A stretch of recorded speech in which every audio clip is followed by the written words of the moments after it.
सब प्रभेदों को 32 में समाहित किया गया। शुक्र नीति विद्या के 32 प्रभेद हैं। वाणी की प्रधानता से विद्या होती है और मूक व्यक्ति भी जीविका संपादन के लिए वस्तु की संरचना करे, उसका नाम कला है। वाक की प्रधानता से विद्या है। तो हमने संकेत किया 32 प्रकार की विद्या और 64 प्रकार की कला। शुक्र नीति में सबका वर्णन है। 64 प्रकार की कला और 32 प्रकार की विद्या। प्राचीन ऋषिकुल गुरुकुल में 32 प्रकार की विद्या का 64 प्रकार की कला का अध्ययन कराया जाता था। अगर कोई व्यक्ति अपनी शिक्षा का, कला का, विद्या का उपयोग और विनियोग केवल धन मान के लिए करता है, अर्थ काम के लिए करता है, तब तो 1 नंबर का पापी सिद्ध होता है। और शिक्षण संस्थान भी क्या होते? धर्मद्रोह के केंद्र होते हैं। तो सबसे पहले हमने संकेत किया कि शिक्षण संस्थान को धर्मद्रोह का केंद्र मत होने दीजिए और अपने जीवन को धर्मद्रोही होने से बचाइए। तो लक्ष्य का निर्धारण हमने पहले ही बता दिया। लक्ष्य का निर्धारण, अगर लक्ष्य का निर्धारण नहीं हुआ तो शिक्षा के गर्भ से ही विस्फोट निकल आवेगा। मैं एक संकेत करता हूँ, सावधान। आपने मेकाले का नाम सुना होगा। मेकाले की 6 कूटनीति का संभवतः ज्ञान हो आपको या ना हो। 6 कूटनीति मेकाले की। भारत को मैं सावधान करता हूँ, मेकाले की 6 कूटनीतियों को अभिशाप समझे भारत, वरदान न समझे। अभी हो क्या रहा है? मेकाले की कूटनीति को अभिशाप न समझकर हम वरदान समझ रहे हैं। और भारत के अपकर्ष का मुख्य कारण यह है, 6 कूटनीति में 3 का नाम ले रहा हूं मैं अभी। ए बी के बाद सी, 3 सी, क्लास, को एजुकेशन, एक ही चीज, क्लब एंड कोर्ट, ये 3 सी 6 कूटनीति में, ये 3 कूटनीति मेकाले की थी। क्लास, को education, club and court. Class, को एजुकेशन, क्लब और कोर्ट के माध्यम से समय बचाने के लिए तीनों के एक साथ कहकर मैं संकेत करता हूँ। मेकाले की कूटनीति क्या थी भारत को दिशाहीन करने की? शिक्षण संस्थान, न्यायालय और क्लब, सांस्कृतिक केंद्र के माध्यम से समय, संपत्ति, स्नेह, शील का पालन कर लो। व्याख्या आप करते रहिए मन में। कोर्ट न्यायालय, कोर्ट कचहरी उसको देख लीजिए, क्लब देख लीजिए, अश्लील मनोरंजन और मादक द्रव्य के केंद्र बन गए। क्लास आपके सामने है, दिल्ली की घटना देख लीजिए दिल्ली की घटना सुन लीजिए, देख लीजिए। इसका अर्थ क्या हुआ? इसका अर्थ हुआ क्लास, कोर्ट, क्लब के माध्यम से समय, संपत्ति, शील, स्नेह का अपहरण करना। अब किसी भी देश को बम से मत उड़ाओ, देशवासियों के समय का अपहरण कर लो, संपत्ति का अपहरण कर लो, स्नेह का अपहरण कर लो और क्या, शील का अपहरण कर लो। वो देश मर जाएगा अपने आप। कोई गुड़ खवाने से अगर मारा जाता है तो बुद्धिमान उसको संख्या देगा। तो मेकाले की ये कूटनीतियां हैं जिनको हम अभिशाप न समझकर वरदान समझ रहे। 3 और कूटनीति हम जो कुछ बोलते हैं प्रफुल्ल रब जी सुन लेते हैं तो उसका प्रचार भी कर देते हैं, बहुत अच्छा है। आप भी जान लीजिए, भारत को अभी मालूम नहीं है कि अंग्रेजों की कूटनीति को अभिशाप न समझकर पूरा भारत वरदान समझ रहा है और अंग्रेज बहुत मुस्कुरा रहे हैं। मैं 5-7 मिनट में सारी पोल पट्टी संकेत में खोल दूंगा, थोड़ा सावधान। 3 कूटनीतियां, क्लास के माध्यम से, कोर्ट के माध्यम से, क्लब के माध्यम से समय, संपत्ति, शील, स्नेह का अपहरण कर लीजिए। बम गोले से मारने की क्या आवश्यकता? पूरा देश आपका गुलाम हो जाएगा। हर व्यक्ति दास्ता से संपन्न हो जाएगा। 3 कूटनीति। चौथी कूटनीति क्या थी मेकाले की? वेदों के प्रति भारत के मनुष्यों व्यक्तियों के हृदय में अनास्था उत्पन्न कर दी। कदाचित वेदों को गररिये का गीत कहने पर भी भारतीय उसके प्रति अनास्था न कर सकें परंपरा प्राप्त रक्त संस्कार के कारण, तो वेदों की इस ढंग से व्याख्या करवा दीजिए कि वेद के नाम पर वैदिक सिद्धांत का विलोप हो जाए। हो गया। ये चौथी कूटनीति मेकाले की। पांचवी कूटनीति क्या थी? उसने अपने पिता को पत्र लिखा, वो सब पढ़िए। पांचवी मेकाले की कूटनीति क्या थी, इस पर विचार करना चाहिए। पांचवी कूटनीति थी शिक्षा, रक्षा, अर्थ और सेवा के प्रकल्प सनातन वैदिक आर्य हिंदुओं के यहाँ सदा संतुलित रहते हैं। शिक्षा, रक्षा, अर्थ और सेवा के प्रकल्प सबको संतुलित रूप में, व्यवस्थित रूप में सुलभ होते हैं। उसका मूल क्या है? वर्णाश्रम व्यवस्था, सनातन वर्णाश्रम व्यवस्था। उस सनातन वर्णाश्रम व्यवस्था के प्रति अनास्था उत्पन्न कर दी। ये मर जाएंगे। हुआ है। देखिए ये भुजदंड है, भुजदंड। किसी विश्वविद्यालय में इनको प्रशिक्षण दिया गया है कि शरीर के किसी अंग या प्रत्यंग पर वार की, हमले की, आक्रमण की संभावना हो, टूटने फूटने की चिंता किए बिना यूं कर दो। ये करते हैं नहीं। इनको किस विश्वविद्यालय में शिक्षा दी गई? किस विद्यालय में भुजदंडों को प्रशिक्षण दिया गया? ये भुजदंड कैसे हैं? निसर्ग सिद्ध परंपरा प्राप्त संस्कार संवेत हैं। निसर्ग सिद्ध परंपरा प्राप्त संस्कार से संवेत हैं। उदाहरण ले लीजिए, आश्चर्य होगा आपको। गाढ़ी नींद में बुद्धिपूर्वक प्रयत्न नहीं हो सकता, लेकिन मच्छर आके आपको काटने लगा शरीर को, बुद्धिपूर्वक तो प्रयत्न नहीं हो सकता। कौन आज्ञा देगा भुजदंड को कि वहां पहुंच जाओ? हथेली को कौन आज्ञा देने वाला है? बुद्धिपूर्वक प्रयत्न गाढ़ी नींद में हो ही नहीं सकता।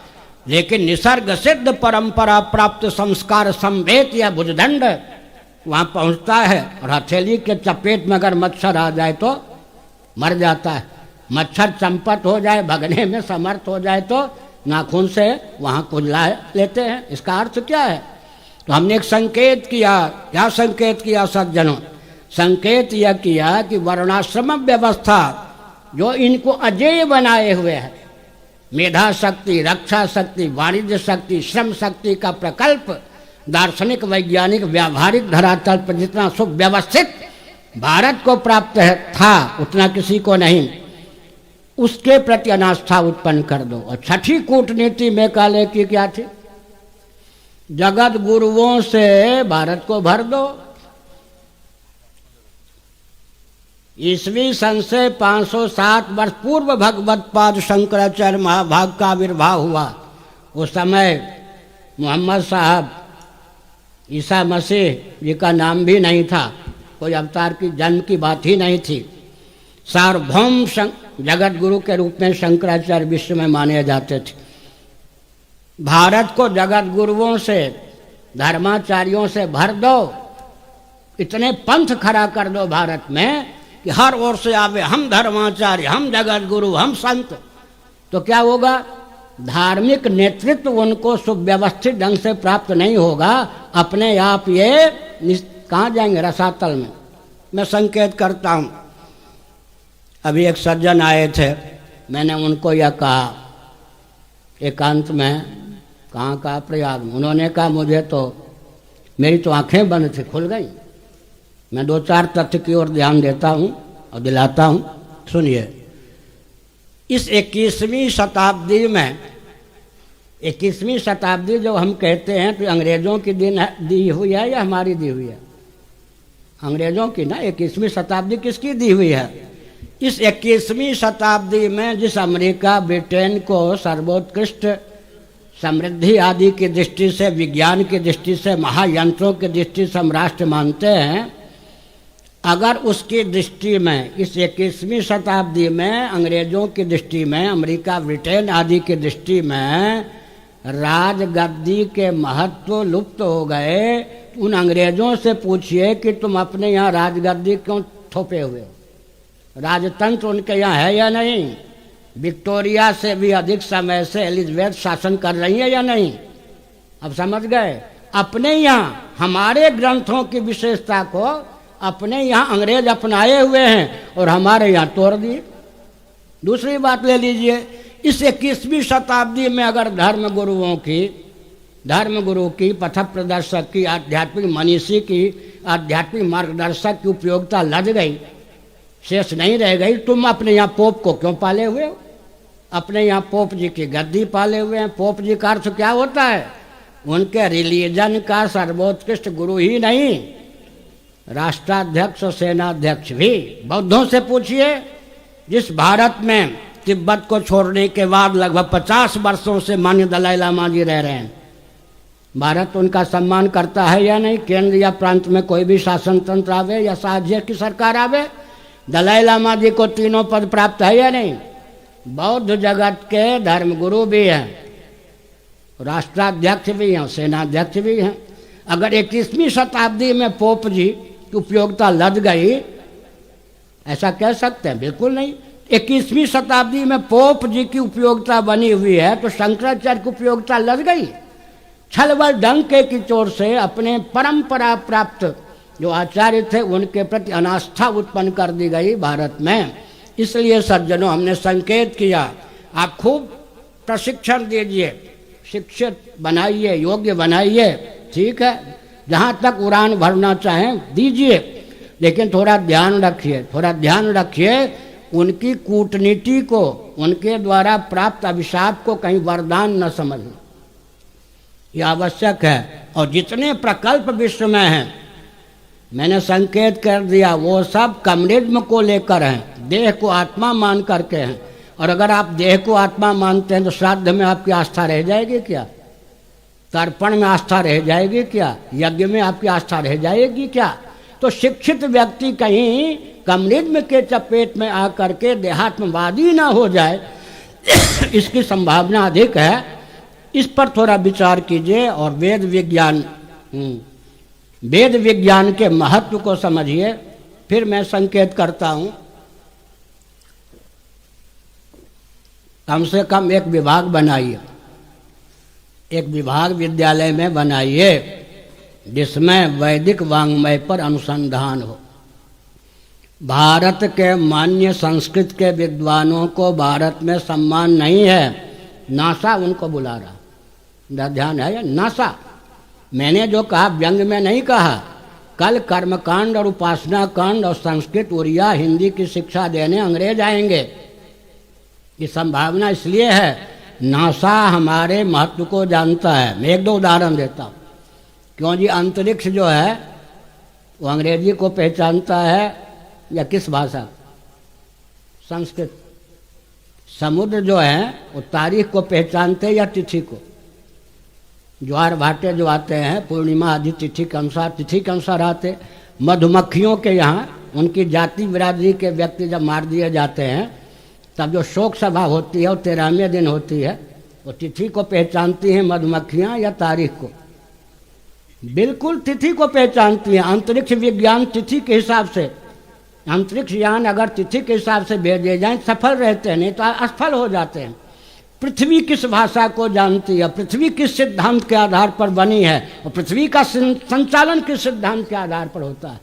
जल किस भाषा को समझता है, जल का संचालन किस सिद्धांत के आधार पर होता है, जल का निर्माण किस सिद्धांत के आधार पर हुआ है, और कौन सा ऐसा विज्ञान है कि जब जल एक दिन विलीन हो जाएगा। यही तेज की बात, यही वायु की बात, यही आकाश की बात। तो हमने एक संकेत किया, पूरा विश्व इस बात को मानता है अंदर से कि सनातन वैदिक आर्य हिंदुओं ने, इनके पूर्वजों ने, मनीषियों ने विश्व को अर्थशास्त्र, धर्मशास्त्र, कामशास्त्र, मोक्ष शास्त्र, नीति शास्त्र, चिकित्सा शास्त्र, दशमलव इत्यादि का विज्ञान दिया। तो भाषा कोई भी सीखे, हमारे यहाँ तो म्लेच्छ भाषा का भी महत्व है। विदुर जी और युधिष्ठिर जी थे लाक्षागृह के पहले के बाद। विदुर जी पांडवों के साथ चल रहे थे, दुर्योधन के गुप्तचर लगे हुए थे, महाभारत में आया है। अब विदुर जी के सामने समस्या थी कि भविष्य में कोई संकट पांडवों पर आवे, उसका संकेत करें तो किस भाषा में करें। तो वो जो विदुर जी जानते थे कि ये जो दुर्योधन के गुप्तचर हैं ये म्लेच्छ भाषा नहीं जानते, युधिष्ठिर जी म्लेच्छ भाषा जानते हैं। तो युधिष्ठिर जी को म्लेच्छ भाषा में जागरूक किया, सावधान किया किन्होंने, विदुर जी ने। अगर म्लेच्छ भाषा वहाँ नहीं जानते विदुर जी और युधिष्ठिर जी, तो दुर्योधन के गुप्तचर क्या करते, वो संस्कृत में बोलते तो, क्षेत्रीय भाषा में बोलते तो दुर्योधन को जाकर रिपोर्ट दे देते। इसी प्रकार से सीता भीता भविष्यति, हनुमान जी चले गए अशोक वाटिका में, सोचा अगर मैं संस्कृत में बोलूं, सीता जी से संभाषण करूं, ये मुझे रावण मान लेंगे, तो कौन सी भाषा में बोलूं जिससे सीता जी को विश्वास हो। और रावण जिस भाषा को नहीं जानता है वो क्षेत्रीय अवधी भाषा में, क्षेत्रीय वाल्मीकि रामायण में लिखा, क्षेत्रीय भाषा में जब हनुमान जी बोलने लग गए तो सीता जी को विश्वास हुआ कि सिद्धि के बल पर छद्म रीति से ये रावण नहीं हो सकता है, कोई रामदूत ही है, क्षेत्रीय भाषा में बोलता है। तो भाषा से हमको परहेज नहीं है, लेकिन एक और बहुत कुछ है, कभी फिर विज्ञान पर, कला पर और ये जो महायंत्र ये सब पर फिर कभी मैं एक संकेत करता हूँ। बहुत अच्छा संकल्प आपका है कि नीति और अध्यात्म से समन्वित शिक्षा पद्धति को क्रियान्वित करें अपने शिक्षण संस्थानों में। बहुत अच्छा उद्देश्य है, उस उद्देश्य का मैं स्वागत करता हूँ। लेकिन एक बात मैं आप लोगों की ओर दृष्टि इसलिए देता हूँ कि विद्यालय इसका संचालन तो आप करेंगे। एक संकेत करता हूँ, मेरे पूज्य गुरुदेव धर्म सम्राट स्वामी करपात्री जी महाराज के सामने काशी के धुरंधर व्याकरण के विद्वान निरीक्षण पति मिश्र बैठे थे। दैव योग से मैं था पूज्य गुरुदेव की सेवा में काशी में। एक संस्मरण निरीक्षण पति जी ने बताया, आप BHU गए होंगे, काशी विश्वविद्यालय, हिंदू विश्वविद्यालय। काशी की जो सीमा है धार्मिक, काशी को कहते वाराणसी, वरुणा नासी दो नाला नदी के मध्य का जो भूभाग है उसका नाम है वाराणसी। और हिंदू विश्वविद्यालय जो है वो काशी की धार्मिक सीमा के बाहर है। मालवीय जी बीमार थे, अब तक की दशा थी, तो लोगों ने कहा कि आप तो आस्तिक हैं, सनातनी हैं, काशी में अगर आप देहत्याग करेंगे तो मोक्ष मिल जाएगा, आपकी आज्ञा हो, आपका संकेत हो तो बस 20 मिनट 15 मिनट में काशी की सीमा में आपको पहुंचा दें। उन्होंने कहा बिल्कुल ठीक है, काशी में अगर देहत्याग करूंगा तो मोक्ष मिलेगा, लेकिन मैं काशी में देहत्याग नहीं करना चाहता।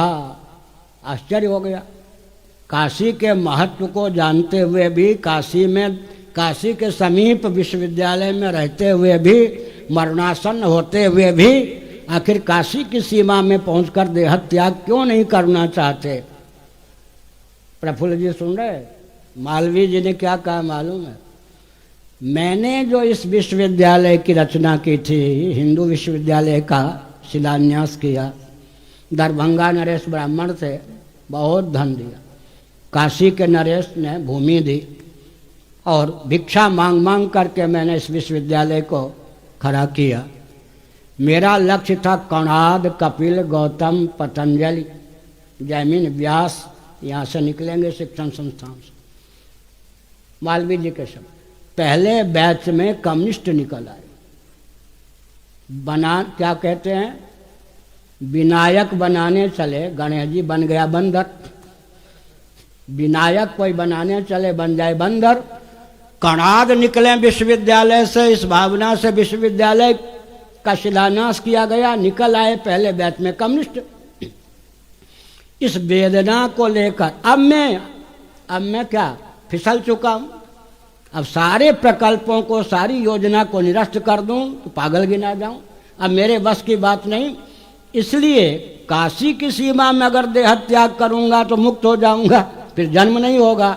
मुझे एक जन्म, मैंने जो प्रमाद किया, मेरे द्वारा जो भूल हुई कि कणाद बनाने का जो संस्थान बनाया उससे कम्युनिस्ट निकल आए, इस भूल पर पानी फेरने के लिए मुझे एक जन्म और लेना है।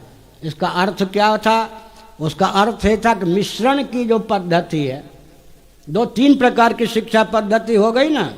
एक पद्धति जहाँ मिश्रण है ही नहीं, केवल कम्युनिज्म ही कम्युनिज्म, नीति अध्यात्म कुछ नहीं। दूसरी शिक्षा पद्धति ये हुई कि दाल में नमक के समान नीति का सन्निवेश हो, क्या अध्यात्म का सन्निवेश हो। तीसरी शिक्षा पद्धति हो गई विशुद्ध वैदिक रीति से, परंपरा से। उसमें आप कहेंगे कि व्यक्ति के व्यक्तित्व का विकास कैसे होगा, तो मैंने बता दिया 32 विद्या हमारी लुप्त की जा रही है। 32 विद्या 64 कला। पहले के जो चक्रवर्ती नरेंद्र होते थे, आजकल तो कोई चक्रवर्ती नरेंद्र नहीं है। चक्रवर्ती नरेंद्र किस विद्यापीठ से के स्नातक होते थे? प्राचीन जो वैदिक शिक्षा पद्धति थी ना, विद्या और कला की, तीसरी पद्धति वो है।